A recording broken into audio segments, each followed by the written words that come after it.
angry guy here, and homeless women are hustling in the streets for food and survival. Let's just go ahead and jump right into the video. All right, what's your name? Jennifer. Jennifer. How old are you? 21. Where are you from originally?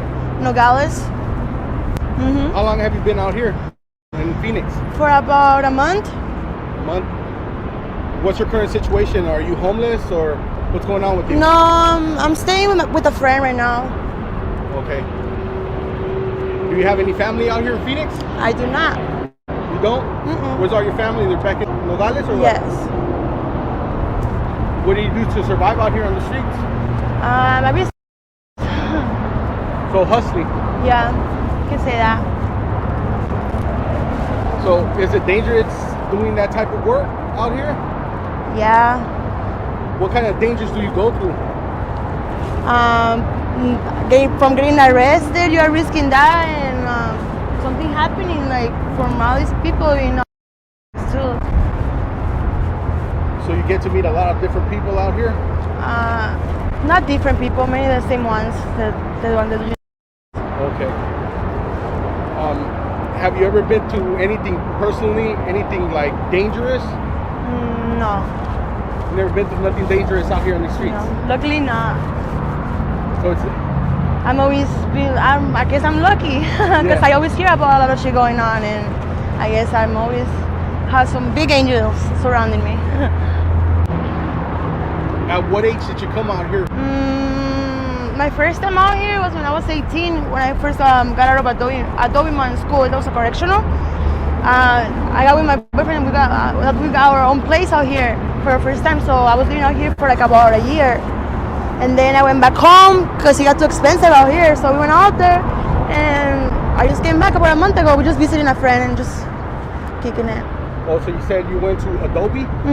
What is that? Is that a jail or what? Yeah, it's a correctional facility for juveniles. Yeah. At what age were you when you first went in there? I was 14. 14? And when you got out? 18. Okay. What were you locked up for? Conduct disorder, just like not listening to my parents, running away, shit like that. At that time, your parents were out here? No, they were in Nogales as well. So how no, from Nogales, they send me over here. They send juveniles from Yuma, Tucson, from Arizona. Oh, okay, I'm sorry about that. I'm thinking Nogales, Mexico. No. Like over there in Sonora. No. Arizona side. Okay. Because it's not Sonora and Arizona. Okay. My bad. I thought it was the Mexico side. No.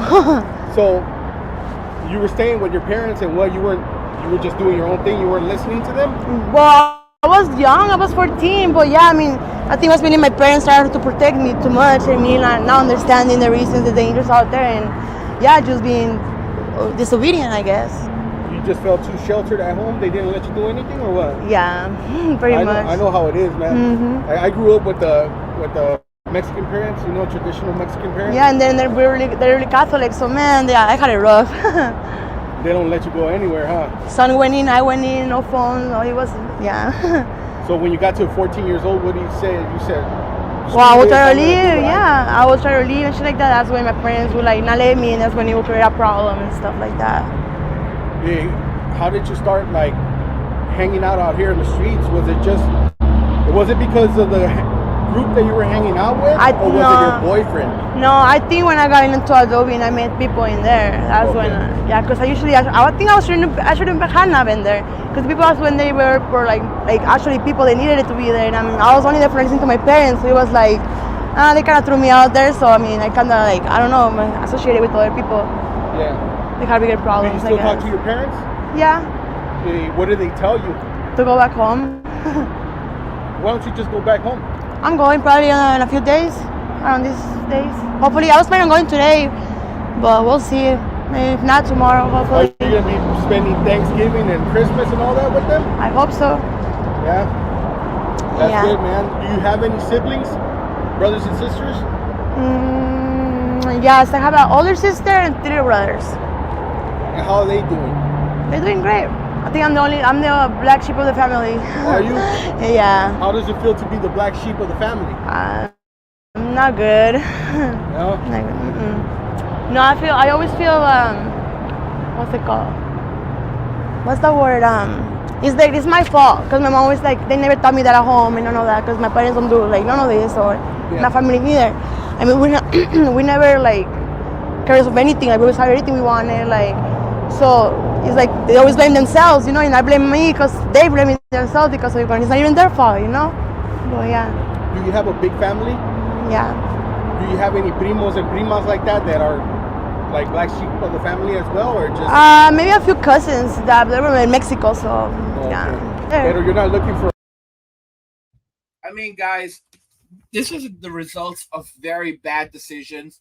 She started out at 14 rebelling and desperate for the streets. You know, I said this that and there were people who got angry at me who said that, you know, leave kids out of it. I said that, you know, from the moment that they are born, the streets are inside of them, right? And a lot of people don't accept that. They're like, "Oh, that's terrible." You know, it's something that develops when they're older. Bro, she was 14 years old and the streets were calling out to her. She spent 4 years, she from 14 to 18 years old, she was locked up. She was locked up for 4 years, bro. Locked up for 4 years from 14 to 18. That's harsh. That's hard, and I sympathize for her. But think about that very carefully. And I agree that, like, when you have religious fanatic parents, it is extremely damaging to a young person. It can have extraordinary damages on your psyche. But let's make this very, very clear. You have a choice, okay? Just because your parents are extremely demanding, that's no excuse to go and run wild on the streets.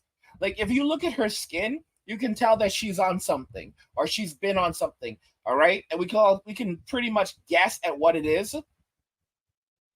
It's just unbelievable, unbelievable. And she's very young. She's so young, and this is what she's gotten herself into. Right, and now she's homeless. She's hustling. She's in the streets. You know, out there hustling for food and survival.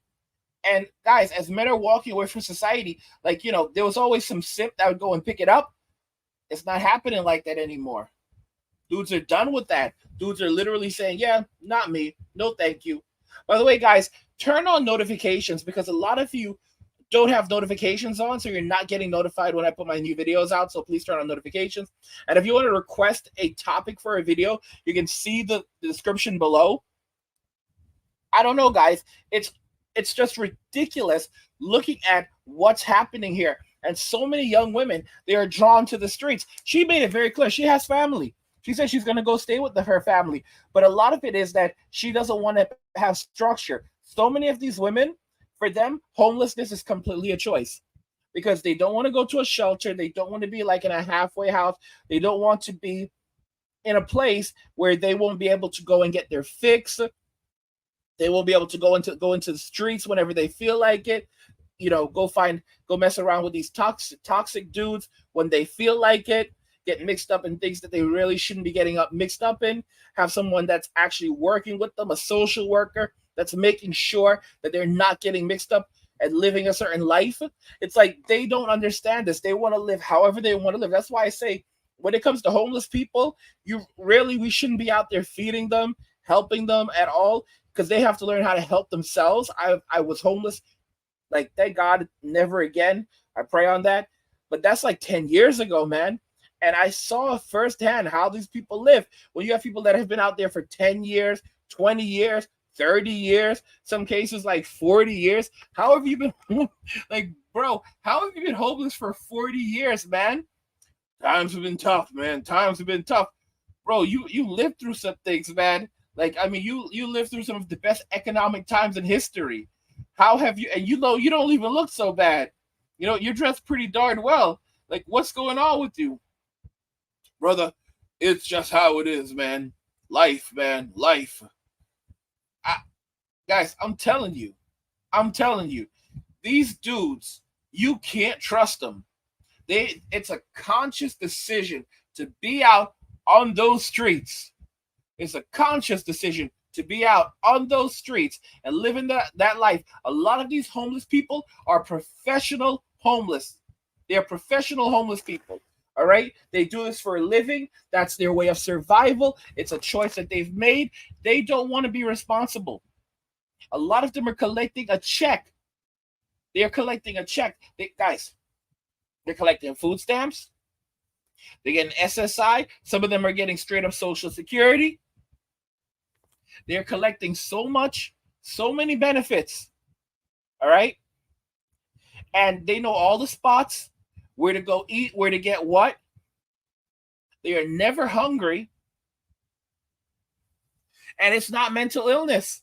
But these are the same dudes that also come out saying that, oh yeah, mental illness, man. Mental illness didn't tell you to go and pick up that pipe. You know, mental illness is not what led you to doing certain substances, you know? Let's call them injectables. Mental illness didn't lead you to that, all right? Your decisions led you to that, and it's your continued choice to live that way is why you're still doing this. What do you guys think regarding this, guys? Homeless women are hustling in the streets for food and survival. I want to hear your thoughts in the comments, so let's talk about them there. Like the video if you like it. Don't forget to subscribe. And if you like the video, share the video.